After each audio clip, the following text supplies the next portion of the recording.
بسم اللہ الرحمن الرحیم۔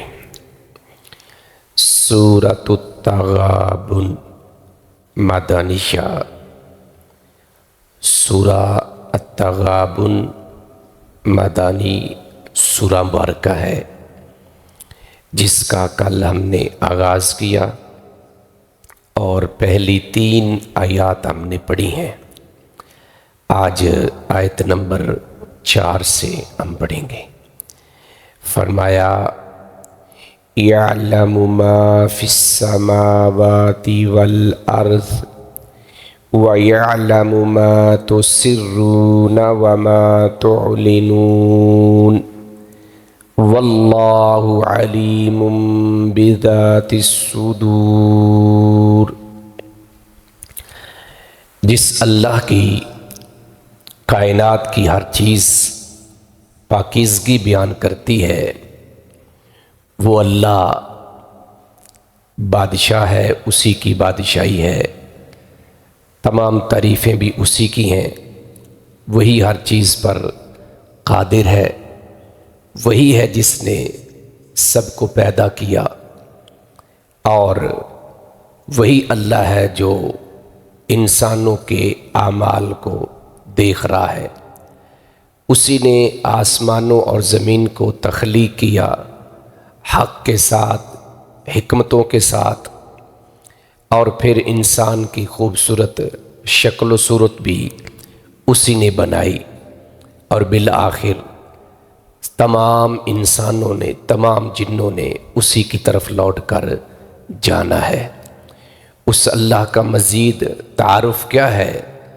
فرمایا کہ یعلم، وہ جو اس کی پوری قدرت ہے، ایک تو تخلیق کے اعتبار سے اور ایک علم کے اعتبار سے۔ تو پچھلی جتنی باتیں تھیں وہ تخلیق کے اعتبار سے، معاملات کو چلانے کے اعتبار سے۔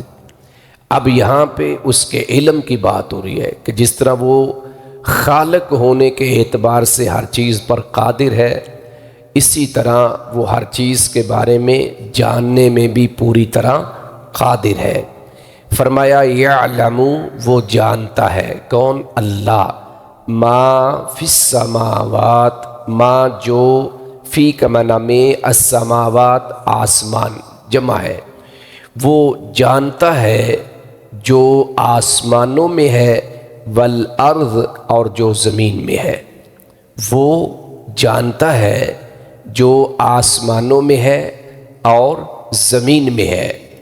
وَيَعْلَمُ، اور وہ جانتا ہے، اور وہ جانتا ہے ما تُسِرُّونَ، جو تم چھپاتے ہو۔ تُسِرُّونَ، سر چھپانے کو کہتے ہیں۔ یہ جس طرح نماز میں سری نماز، جس میں قرات آہستہ کی جاتی ہے خاموشی کے ساتھ، یعنی آواز دوسروں تک نہیں جاتی، اور جہری، جہر کا معنی ہوتا ہے اونچا بلند کرنا۔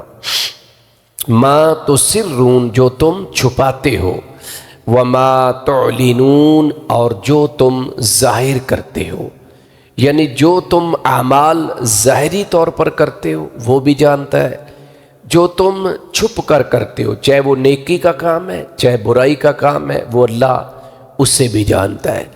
یہ باتیں اللہ کیوں کر رہے ہیں؟ اس لیے کر رہے ہیں کہ تم چاہو نہ چاہو تمہیں میرے پاس آنا ہے، اور جو اعمال تم کر کے آؤ گے ان اعمال کے مطابق جزا یا سزا تمہیں ملنی ہے۔ اس لیے فرمایا وہ جانتا ہے جو تم چھپاتے ہو اور جو ظاہر کرتے ہو۔ یہاں تک بس نہیں ہے، بلکہ فرمایا واللہ، اور اللہ علیم، خوب جاننے والا ہے، علیم، خوب جاننے والا ہے، کیا؟ بذات الصدور، سینوں کی باتیں، سینوں کی باتیں۔ صدور صدر ان کی جمع ہے، صدر ان کہتے ہیں سینے کو، صدور اس کی جمع ہے۔ سینوں میں چھپی ہوئی جو باتیں ہیں وہ بھی جانتا ہے، یعنی جو ہمارے دلوں میں باتیں آتی ہیں وہ بھی جانتا ہے، حتیٰ کہ خیالات آتے ہیں، گمان آتے ہیں، وہ بھی جانتا ہے۔ برائی کا ہم ارادہ کرتے ہیں وہ بھی جانتا ہے، گناہ کا ارادہ کرتے ہیں وہ بھی جانتا ہے۔ کوئی چیز ایسی نہیں ہے جو اس سے چھپی ہو۔ جو گناہ، جو نیکیاں ظاہری کریں، چھپ کے کریں، وہ تو جانتا ہی جانتا ہے۔ وہ تو کچھ لوگ بھی بعض دفعہ جان لیتے ہیں، جیسے ہم نے نماز پڑھی ایک دوسرے کو دیکھ لیا، لیکن اصل کمال تو یہ ہے کہ وہ سینوں کی باتوں کو بھی جانتا ہے۔ اس کے سوا کوئی ایسی ذات نہیں ہے، کوئی ایسی ہستی نہیں ہے جو کسی کے سینے کی بات کو جانتی ہو ماں سوائے اللہ کے۔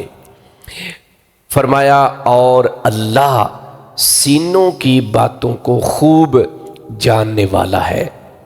پھر فرمایا اگر یہ بھی تمہیں باتیں سن کر سمجھ نہیں آتی اور آخرت کے بارے میں تم فکر مند نہیں ہوتے تو پھر اللہ نے کچھ مثالیں بیان کی ہیں۔ وہ کیا ہیں؟ الم یاتیکم، الم حمزہ استفہام کا ہے، کیا؟ لم نہیں، یاتیکم آئی کم تمہارے پاس، نبأ الذین، نبأ ان کا مطلب ہے خبر، ان لوگوں کی خبر، کفروا جنہوں نے کفر کیا، من قبل اس سے پہلے۔ یعنی آج اگر تم کفر پر کھڑے ہو تو ذرا دیکھو ان لوگوں کو جنہوں نے تم سے پہلے کفر کیا اور سلسلہ چلتا آیا، یعنی آدم علیہ السلام کی ایک نسل توحید پر قائم رہی، اور پھر آہستہ آہستہ جو لوگ بڑھتے گئے، آبادیاں بڑھتی گئیں اور مین مرکز سے لوگ دور ہوتے گئے تو لوگوں میں کفر اور شرک آنا شروع ہو گیا۔ تب سے یہ سلسلہ شروع ہوا، ابھی تک چل رہا ہے۔ تو پھر ان لوگوں کے بارے میں ذرا دیکھو جن کی خبریں قرآن کے ذریعے، وحی کے ذریعے، سابقہ آسمانی کتابوں کے ذریعے تم تک پہنچی ہیں۔ تو فرمایا کیا علم کا معنی کیا ہے؟ کیا نہیں، آئی کم تمہارے پاس، اور نبأ کا معنی کیا ہے؟ خبر، الذین ان لوگوں کی، کفروا جنہوں نے کفر کیا، من قبل اس سے پہلے۔ تو با محورہ ترجمہ کیا بنے گا؟ کیا تمہارے پاس ان لوگوں کی خبر نہیں آئی جنہوں نے اس سے پہلے کفر کیا، جنہوں نے اس سے پہلے کفر کیا؟ تو پھر کیا ہوا؟ صرف کفر کے اوپر ختم ہوگی بات؟ نہیں، آگے اصل بات ہے جس کی طرف اصل میں اللہ توجہ دلانا چاہ رہے ہیں، اور وہ کیا ہے؟ فذاقوا، پھر انہوں نے چکھا، کیا؟ وبال امرہم، وبال اردو میں بھی ہم استعمال کر لیتے ہیں، اور امرہم اپنے کام کا، پھر انہوں نے اپنے کام کا وبال چکھا، یعنی عذاب۔ کفر پر کھڑے رہے اور پھر اللہ نے ان کو کیسے ہلاک کیا، کیسے ان کو برباد کیا۔ اگر ان کافروں کی طرف آپ جھانک کے دیکھیں، تاریخ کے اوراق پلٹ کر دیکھیں، قرآن کو پڑھ کر دیکھیں، تو فرعون جیسے بڑے بڑے سرکش بھی آپ کو سمندروں میں غوطے کھاتے ہوئے نظر آئیں گے۔ کیسے نظر آئیں گے؟ جب آپ قرآن کو پڑھیں گے، جب آپ سورہ یونس کو کھولیں گے، جب آیت نمبر آپ 88 سے لے کر یعنی 88، 89، 90، 91 کو پڑھیں گے تو آپ کو سمجھ آئے گی کیسے وہ ڈوب رہا ہے اور ڈوبتے ہوئے ترلے ڈال رہا ہے، پھر کہہ رہا ہے کہ میں ایمان لاتا ہوں، اس اللہ پر ایمان لاتا ہوں جس پر بنی اسرائیل ایمان لائی ہے، میں کہتا ہوں کہ اللہ کے سوا کوئی معبود نہیں، وَأَنَا مِنَ الْمُسْلِمِينَ، میں فرما برداروں میں سے ہوتا ہوں، لیکن فائدہ نہیں ہوا، پھر ڈوب گیا، غرق ہو گیا۔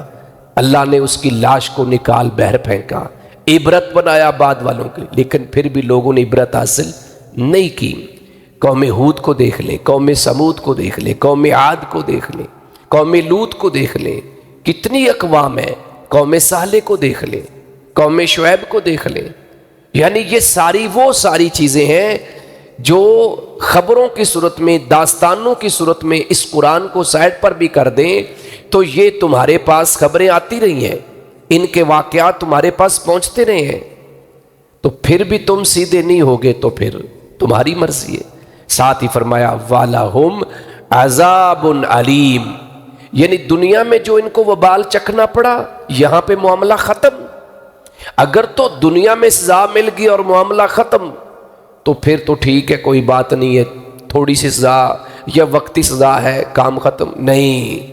وَلَهُمْ عَذَابٌ عَلِيمٌ، دنیا میں تو ان کو عذاب آیا ہی آیا ہے، اور یہ وقتی عذاب تھا، جان ختم تو عذاب بھی ختم، لیکن جو اصل عذاب ہے وہ کیا ہے؟ جہنم کا عذاب، جو دردناک عذاب ہے۔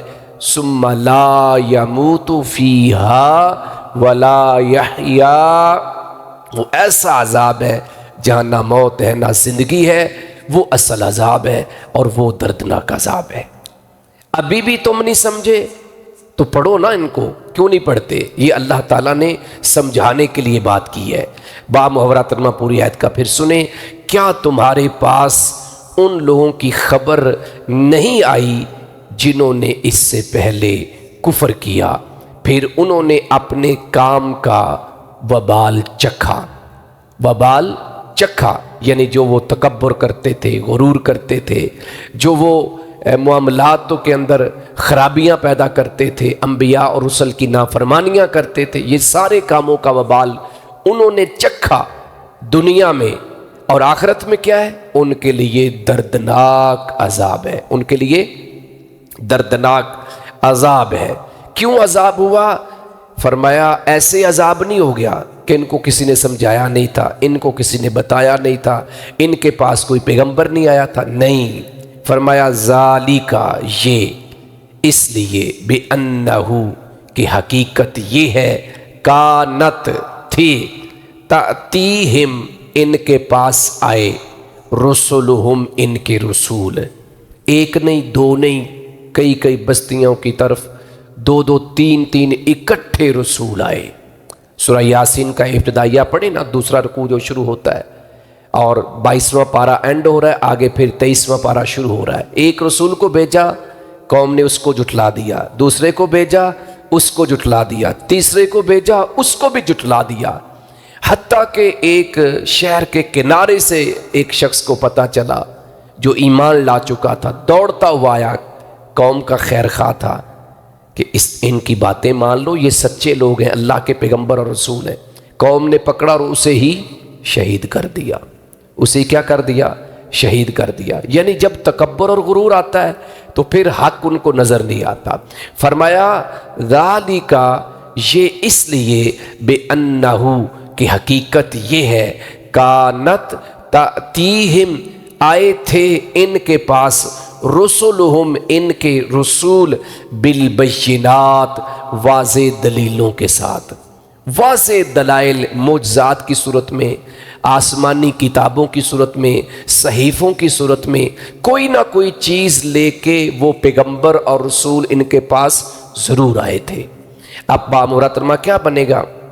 یہ اس لیے کہ حقیقت یہ ہے کہ ان کے پاس ان کے رسول، ان کے پاس ان کے رسول، یعنی ان قوموں کے رسول، ان کے پاس ان کے رسول واضح دلیلوں کے ساتھ آئے تھے۔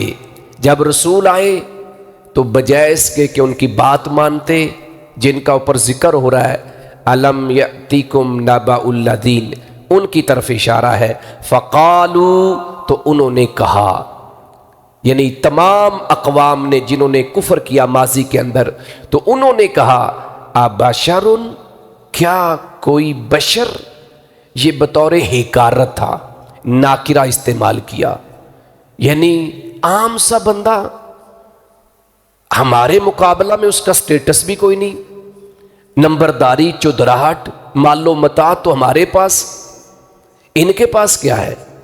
تو یہ ایک عام بندہ اٹھ کے کہے کہ میں تمہارا لیڈر ہوں، میں تمہارا رہنما ہوں، میں تمہارا رسول ہوں، نہیں، سمجھ میں نہیں آتی، سمجھ میں واقعی نہیں آئے گی جب تک بندہ شرک پہ کھڑا رہے گا۔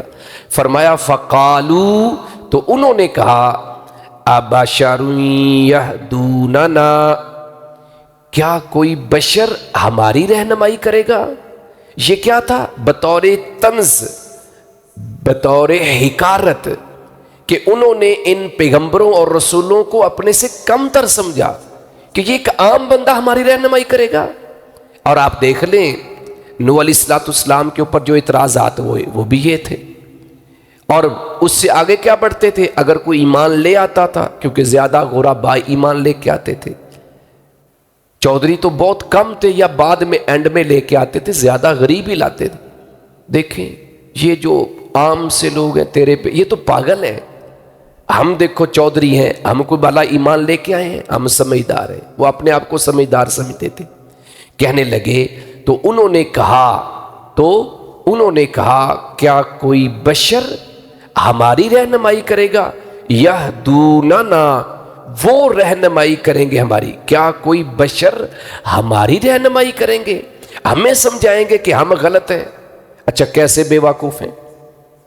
ایک شخص جو بول رہا ہے، جو سمجھا رہا ہے اور ایک دلیل بھی لے کے آیا ہے، اس کی بات کو انسان کہہ کے جھٹلا دیا اور اپنے ہاتھوں سے تراش کے بتوں کو رب بنا لیا۔ کیسی عقل ہے؟ یہاں عقل کہاں چلی گئی؟ اتنے ہی سمجھدار تھے تو پھر بتوں کو ہی پوجنا تھا۔ یعنی جو انسان بول رہا ہے، سمجھا رہا ہے، معجزات دکھا رہا ہے اللہ کے حکم سے، اس کی بات کو تو ماننے کے لیے تیار نہیں، لیکن اپنے ہاتھوں سے بنائے ہوئے مجسموں کو، مورتیوں کو پوجنے کے لیے 24 گھنٹے تیار بیٹھے۔ یہ ایسے جیسے آج کل کے برصغیر پاک و ہند کے نام نہاد مسلم ہیں، اپنے ہاتھوں سے نہلاتے ہیں، غسل دیتے ہیں، کفن دیتے ہیں، پھر دفن کرتے ہیں، جنازے پڑھتے ہیں اور جنازے میں دعائیں بھی پڑھتے ہیں، اللہم اغفر لحینا، اے اللہ ہمارے زندوں کو معاف کر دے، ومیتنا، یہ جو ہمارے سامنے میت پڑی نا اس کو معاف کر دے۔ کیا کہہ رہے ہیں؟ میت، مردہ جو پڑا ہے نا، اللہ اس کو معاف کر دے۔ یہ سارے مولوی کہتے ہیں، سارے کہتے ہیں۔ جب قبر میں چلا گیا کہتے ہیں نہیں وہ تو مرا ہی نہیں ہے، وہ تو زندہ تھا۔ تو بھئی آپ نے دعا میں کیوں کہا کہ یہ تو مر چکا ہے؟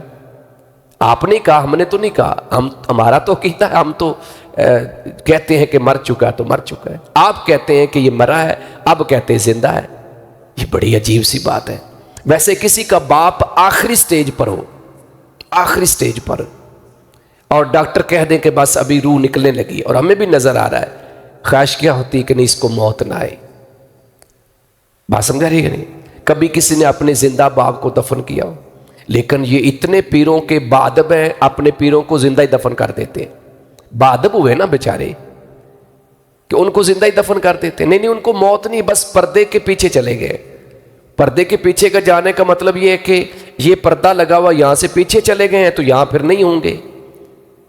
تو جب روح نکل گئی ہے تو پھر وہ مردہ ہی رہ گیا، وہ تو پھر کچھ نہیں رہ گیا۔ تو یہی حال ان لوگوں بیچاروں کا ہے۔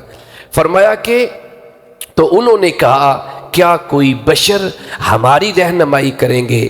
فکفروا، تو انہوں نے انکار کیا۔ تو انہوں نے کیا کیا؟ انکار کیا، یعنی پیغمبروں کی بات نہیں مانی۔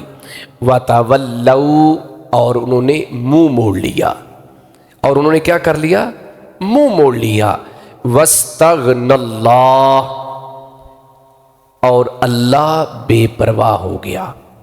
اللہ نے بھی کہا پھر جاؤ ٹھیک ہے، نہیں تو نہ صحیح، میں نے تو تمہارے فائدے کے لیے پیغمبروں کو بھیجا ہے، نشانیاں دے کے بھیجا ہے، وہی نازل کی ہے تمہارے بھلے کے لیے کہ تم سیدھی راہ پر آ کر جہنم سے بچ کے جنت میں چلا جاؤ۔ اگر یہ اللہ انتظام نہ بھی کرتا نا تو ہم قیامت والے دن اللہ کو یہ نہیں کہہ سکتے تھے کہ اللہ ہمیں کسی نے بتایا ہی نہیں تھا۔ اللہ کے پاس ایک ہی بات کافی تھی، جب پیدا کیا تھا، سامنے کھڑا کیا تھا، تمام ارواح کو پوچھا تھا الستو بربکم، کیا میں تمہارا رب نہیں ہوں؟